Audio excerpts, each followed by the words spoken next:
tanong, Ano ba yung kuya? paano makarating sementeryo, te?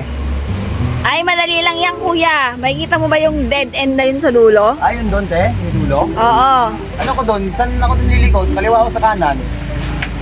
Ay, hindi kuya, ganito gawin mo. Paano, te?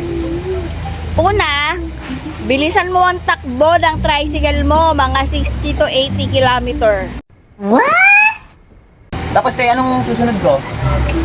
Kapag ganun ka nakabilis, ang susunod mong gagawin, pumikit ka. Huh? Tapos yun na yun. Sigurado, sementeryo ka na. Ha? Papatay mo yata ako, ate.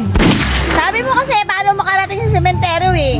Ganong gawin mo para makarating ka ng sementeryo. Ang labo mo kausap. Yak ka na nga. Baliw.